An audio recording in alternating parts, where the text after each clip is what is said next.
F and my SN number is 18. So,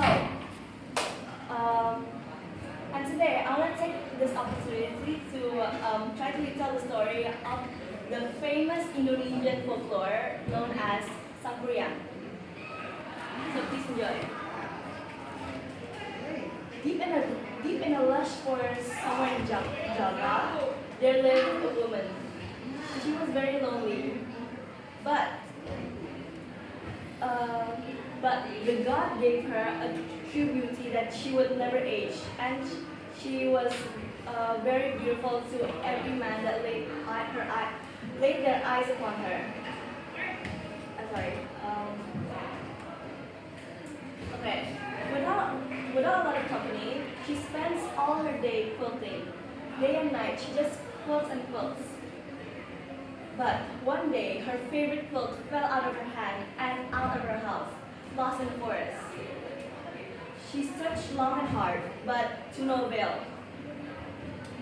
She needed divine intervention. She called up to the heavens, to the gods, and prayed, Please help me find my quilt, my favorite quilt. If it is a man, I'll make him my husband. But if it's a woman, I'll make her my sister. And so, months has passed, and on a fateful day, there was a stray dog wandering, scavenging around the forest for food. He coincidentally picked up the quilt. Keeping her word, Dari Sumbi eventually married the dog and named him Tumang. Out of their big love for each other, she gave birth to a baby boy named Sangkuriang. But due to her odd circumstances, she never told Sangkuriang who his real father is. She just, every time they're at the house, she always treated Tumang as a dog or a family pet.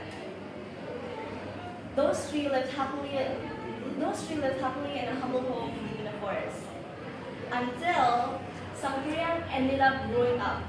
He grew old enough that he could go out to the forest and hunt for his mom. One eventful day, he was hunting with Tumang in the forest. On that day, he couldn't find anything.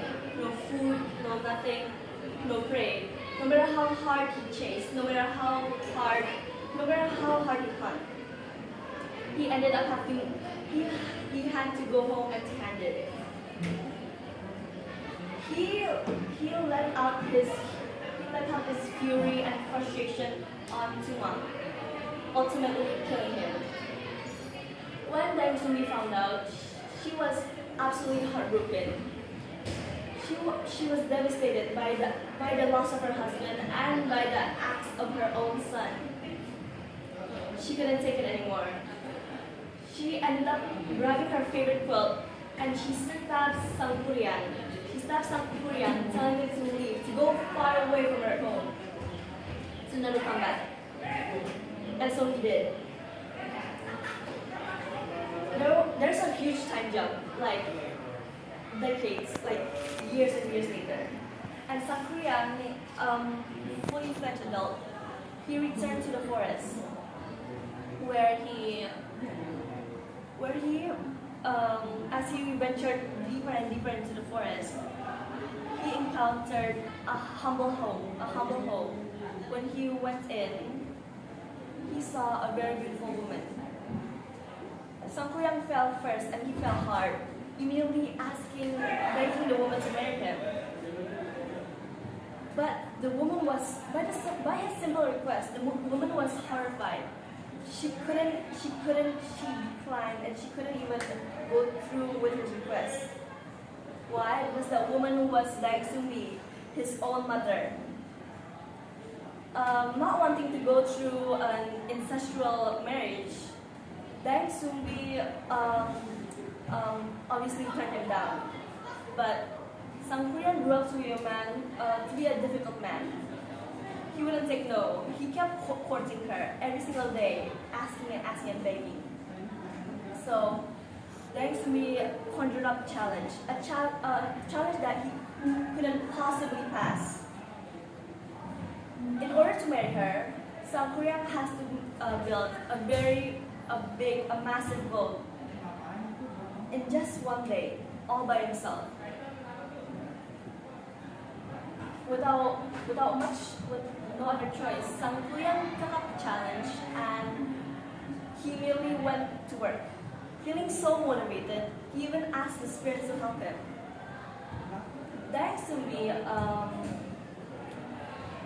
at first, seeing the impossible became possible with the help of spirits, I'll be honest, she was a little bit scared.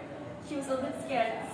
And at midnight, around that, so before sunrise, she asked help to the other villagers.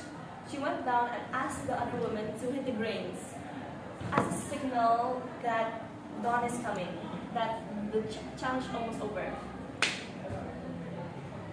They all collectively worked together and managed to deceive the spirits, tricking them, making them leave, thinking it's the challenge, the dawn is coming, leaving Sam Korean alone with his big unfinished boat. At the end, keeping his words, Sam Korean feeling so disheartened and angry. His body filled with fury. He kicked the boat all over to the sea, making it turn over.